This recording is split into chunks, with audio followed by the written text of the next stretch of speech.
So, ladies and gentlemen, it's my absolute pleasure to welcome Rhythm Collect in for a little chat and a guest mix here on Select Radio. It's a pleasure to have you up with us today. Could you tell us a little bit about yourself as an artist and how your journey has been, just for the listeners? Sure, thank you. And I have to say it's a pleasure to be here as well. So thank you so much. I think the desire to create has, I would say, always been there. But during the pandemic, so this is a few years back, it kind of got to the point where I was like, I really need to explore this creativity a little bit further, and I actually discovered that there was a music school close to my home. So I reached out, and long story short, I spent the next odd 6 months, I guess, with a tutor who showed me to produce and taught me a bit about music theory. So he was or is a bass player. So that's kind of where it started, and we went from there. We went from wanted to do 50-50 production and theory over to like 10% music theory and then 90% production. So that was kind of the start for that. This was back in was it 2020 or something, I guess 2019, I can't even remember anymore. Before that, always loved music. My background is absolutely rooted in all sorts of music from my youth and until today. But I mean, my heart is in, I would say, jazz and soul. Of course, house, since I love house, but of course, a disco is something I love as well. So kind of a cliche maybe for a lot of house music lovers, but those are the roots, back to Detroit and Chicago in those days, and everything else. So I think my I have a quite broad spectrum of influences. It's always good to include your growing influences throughout different sounds that you're producing, because I noticed that you were much more house orientated in terms of some of the previous releases that you have put out. And now, talking of influences in various directions, this new release, which we have coming out on Jump Digital Records next month, After Love, is slightly different sound to these more house orientated sounds, isn't it? Yeah, it really is. And I think there's a couple of things that's it's quite interesting when it comes to where I landed. I mean, I think we had back in 2001, I guess, there was a mix CD that came out by the absolute house lord Miguel Miggs. So my days can be quite stressful, so I found myself digging a bit deeper in my listening habits, and I then went back to one of my all-time favorites, and that's Nightlife number 3, I think, by Miguel Miggs, and I think it's from like 2001 or something. The CD pulls were the so yeah, because the San Francisco deep house back then had so much soul, with beautiful vocals, percussion, the warm roads, electric pianos and stuff like that. And I really love that one. Back to the old beach house days and, Naked Music, Records, New Dimensions, back that was really my kind of groove.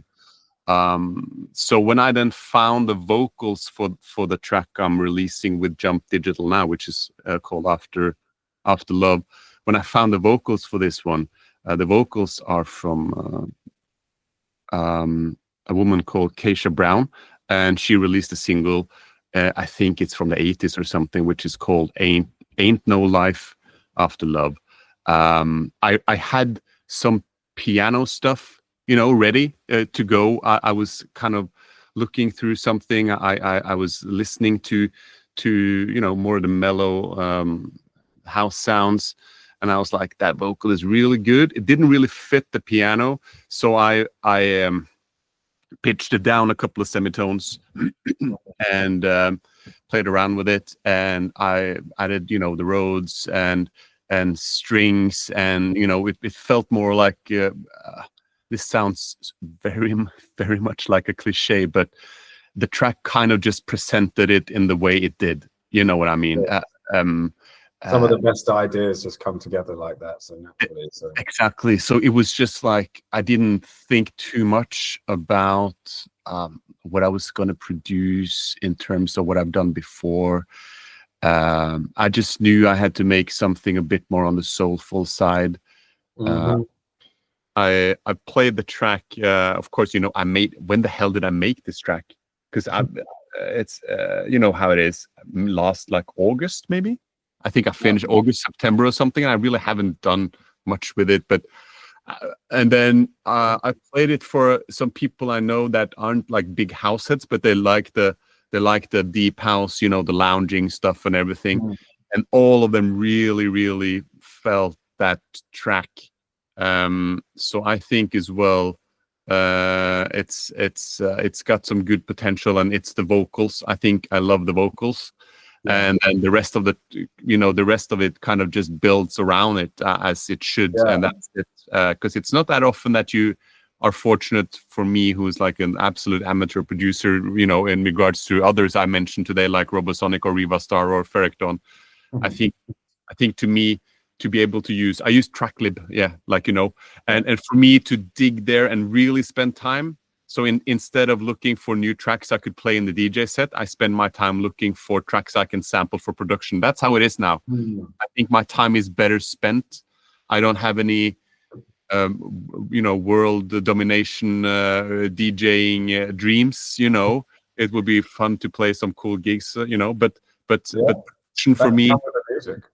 Sorry. That could come with the music as well. I agree.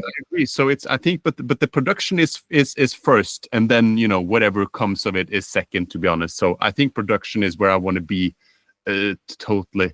I like just, you know, sitting and looking for samples and playing melodies and trying to figure something out and learning new stuff as well. That's what I want to do. So I think, you know, moving on then to kind of, you know, I mean, the sound is something people talk about all the time. You know, if you look at some, you know, producer courses and stuff like that, people talk a lot about finding your sound.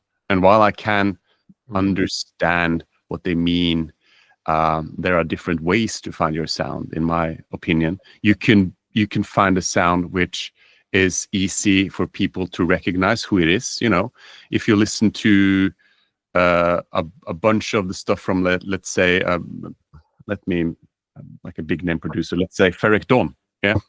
He has, this is very much a production thing, but he had, you know, in the start, he had kicks that sounded very woody. You can the clicky Ferric Dawn, you know what I'm talking about?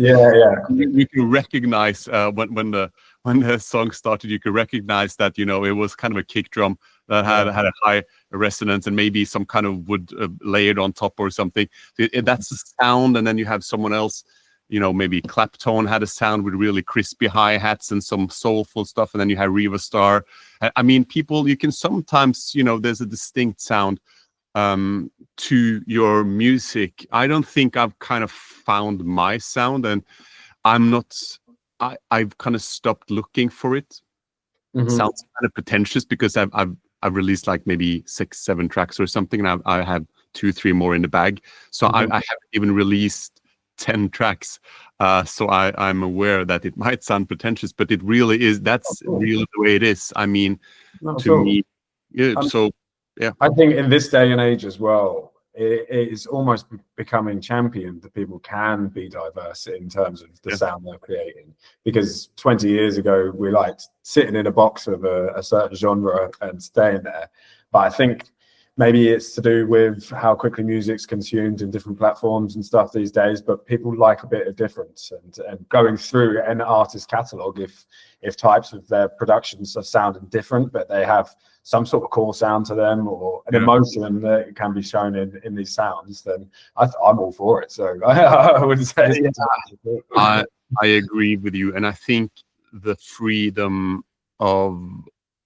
choosing to be creative without any barriers or anything holding you back because you need to fit a narrow sound. I think it's a good thing to kind of free yourself a bit from that. But you know, because I feel if you need to limit yourself to a certain kind of sound, let's say tech house for some people, then you know, maybe you need to produce and release 50 tracks a year because the genre you are in might be very much like play and forget, and it fits a club, it fits a mood, it's something. So instead of chasing the latest thing, you know, you had tech house going, it's still a thing of course, but and then lately, you know, it's been the Afro house kind of vibe and everything else, and you can't really, if you release 10 Afro house tracks, it's going to be difficult to kind of move over to, let's say, something else. Maybe you can go from Afro to progressive melodic, and then you can kind of make your way back. Yeah. But if you you know, incorporate some of the things that you really like, and staying true to what you really want to do, no matter the genre, and you can jump a little bit between here and there, I mean, more power to you. And yeah, I'm not critiquing anyone, by the way. I'm just saying it's. No, not completely. You know, I mean, I think, like I said, it comes from a very creative and original standpoint to try and create different sounds that you like. You know, everyone's inspired by different types of music, and they've got different upbringings and backgrounds. So to try and include that in the music it's much harder to make different sounds in different releases than loading up the same template on your door and making a similar sounding tune as 10 previous releases. So. Yeah, something to behold, that's for sure. Yeah. So, and as your career has obviously been affected by COVID, you started just before COVID came in, and obviously that was something that got in the way of people. Do you think that actually allowed you to maybe focus on your talent a little, or producing a little bit more, or did it not have too much of an effect? I mean, I wish I could say yes. Actually, I during COVID as well, I got 2 kids. So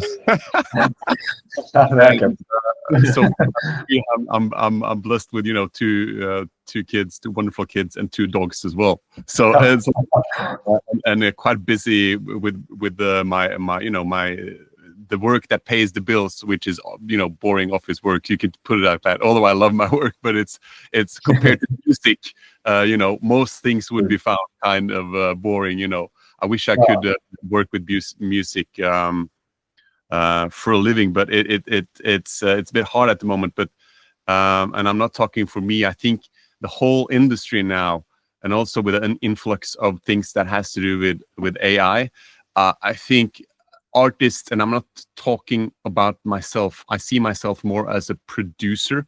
I'm talking like artists who are both producers, you know, and DJs and everything, but they make the majority of their income will come from music or creativity in some way, shape, or form.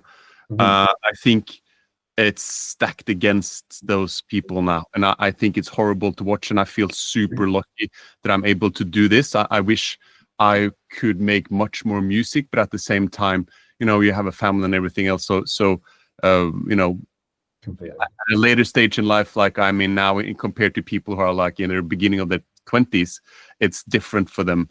And I really hope things turn around, you know, because today you have the platforms and everything, who you need to compete. The market is quite saturated. I think it's tough for a lot of people, no matter age, but everyone in the creative industries, I think, are struggling now, especially, again, like I said, with the rise of AI and everything else. It's exactly. I mean, it is a very unusual moment, because you could argue that music's never been as popular as it is today. Everyone loves listening to very different sounds, and especially in electronic music. But in the same light, we also kind of feel slightly cheated with the involvement of AIs to some extent. I don't know, that depends. Everyone's got a slightly different view on the use of AI in production. Where do you sort of stand on that then, coming off of that? Yeah, And there's room for it, or do we need to No, I definitely think it's room, but I mean, how, it's a super difficult question because you need to be specific when you talk about the use of AI. I have tried. I bought a bunch of credits for one of them to kind of see what it was like, and when it first came out, I was blown away because you know how fast you get used to new technology. You start out like, this isn't possible. How the hell is this even, And then like 2 hours, you're like, oh man, it can't even make like the lyrics the way I want them. You know what I mean? So it's funny because I experimented and I did like a grunge and soul and acapellas, and I just tried everything to see. And it's kind of scary as well. But in terms of music production, you need to separate something which is people who rely 90% at least on AI to make a finished track. The remaining 10% they use writing their own lyrics because that's a thing you can do. And that's not these people, the AI bros as they're called online. These they're mostly guys, so these AI bros, they some of them, a lot of them actually, they really think that this is the next step. And if you are an artist or a producer today, you need to accept it because that's the way of the future. I really hope and believe it's not. I believe you can use AI in a creative way. Let's say you want to make some, I don't know, again, producer talk here, but you want to make some top loops, instead of using the same ones for splice. Maybe you want to have a shout out a cappella. Maybe you want to sing something, moving away from like the AI who makes your music, but generally for AI, then maybe you want to sing something. You can do that because you can't work with you don't have the money to hire a vocalist. Maybe you sing something and then you add it to AI and then it changes the voice, and you can use Melodyne or something else to kind of get it in tune. Until you get to a point where you can actually hire a professional singer. So I hope it's something that can be used as everything else, like a plugin, like, just something that aids you, that just like a tool on the belt, Yeah. Sorry? A tool on the belt. Yeah. 100% a tool because I don't see you need AI. It depends on what it does, but it's always trained on something. AI isn't intelligent. People think it's absolutely not. It's not intelligent at all. It has to have the reference from an original artist. Needs to have the reference. So people, I hope the younger generation and people who grow up today, that generally will see that you need to appreciate culture, appreciate creativity, appreciate human touch. I think that's so important now and in the future. Completely. I think that's a great way to put it. If it can be used to help inspire an even better original production, like you say, from lyrics to perhaps asking about arrangement or stuff like that, it can influence your process, but you're still being the original artist producer at the end of the day. But by them using that as a reference to, like, say, further down the line, get a singer sung on the vocals instead of using an AI voice, for example, something to help inspire your creativity and keep that journey rolling, then I think I think it is definitely room for it. It's just if people become too reliant on including it actually as part of the final production, that's where we get a bit sketchy. I'm already seeing tick boxes on submission websites so that you have to declare that this track was not majorly influenced by AI in its production already. So it's good that some sites are starting to pick up on it, but it's also one of the things that's quite hard to, unless the original artist admits to it, it's quite hard to pick out the difference for some elements. I think so too. Let's hope we end up something, because as with all new technology, it's quite it's a bit of a chaos, to start, and everyone thinks it's going to change everything, and it kind of is. But I think I hope and think we'll land somewhere in between total anarchy and something that's like and on the other hand, you know, hardcore analog enthusiast, whatever you want to call it, and land somewhere in between, as you put it, like another tool in the tool belt. That would be a good thing. Completely. Let's hope so. Let's think and hope for the brighter future. Because Yeah, one sure. thing we're sure that doesn't have any use of AI involvement in is your guest mix, which you'll be kindly presenting for us on Select Radio. Would you be able to give the listeners a little heads up, just a little sneak peek of what they might be able to expect over it? Sure. So for this mix, I really, you know, I wanted to find out, explore a bit of what inspires me. You know, I would love to take, you know, we always, you know, when you DJ, you talk about people, DJs love to talk about taking you on a journey from A to Z kind of, and I agree. So, you know, I would love to do like a 3-4 hour set. That's not gonna happen. And then start out with some of my old soul classics like Aretha Franklin and so forth. But and then see where it takes us. But for this one, I've gone back in time and up until today. So what you can expect is everything from the starter track, which is Honey, a Swedish producer.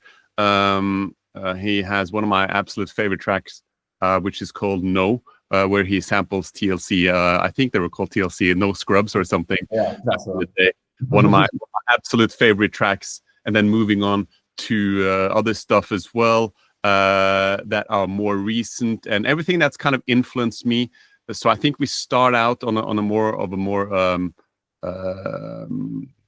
you know, the more lower BPM style, and then moving up and exploring the different kind of shades of house, bringing in some, you know, some DJ tools with some drums and stuff like that. See if we could throw a couple of acapella up on top as well, and try to take people through some of my favorite tracks and kind of forget about not genre, because this is for to the floor house, but still, you know, tempo and feel, and just kind of don't worry too much about BPM or genre or year of release or the producer or anything like that. But just good music is good music, and try to vibe with that. That's what I'm trying to do here.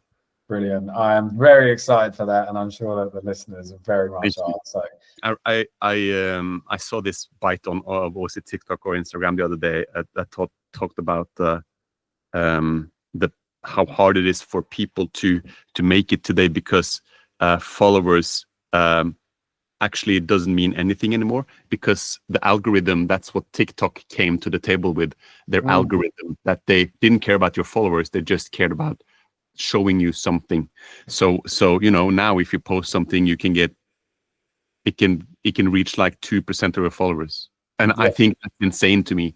And again, you spend years trying to build up a solid numbers of followers or a following on any platform, and it's just also come to, like say, the algorithm. It's out of your hands. Who of your own fans that choose to follow you get to even see your posts or your music?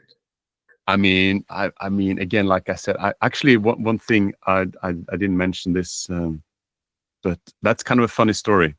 They tell.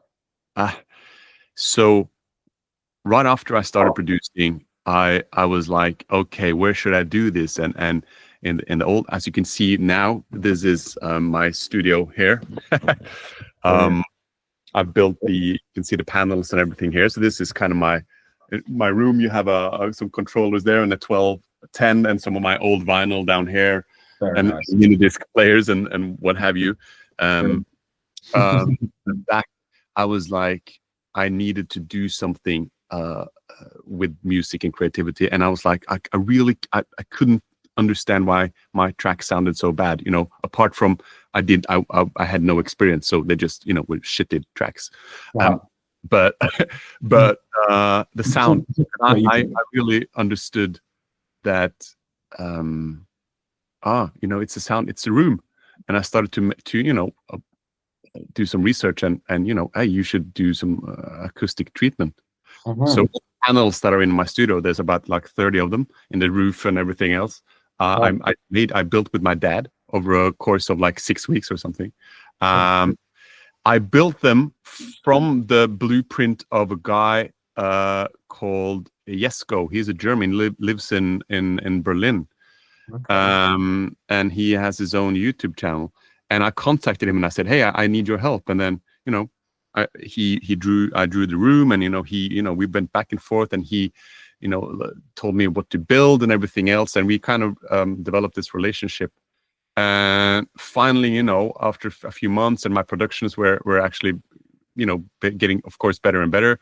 I said, hey, this is the first track I tried to mix, with the new room, with the acoustic panels I've built. For sure. And so he played my track. And then that track,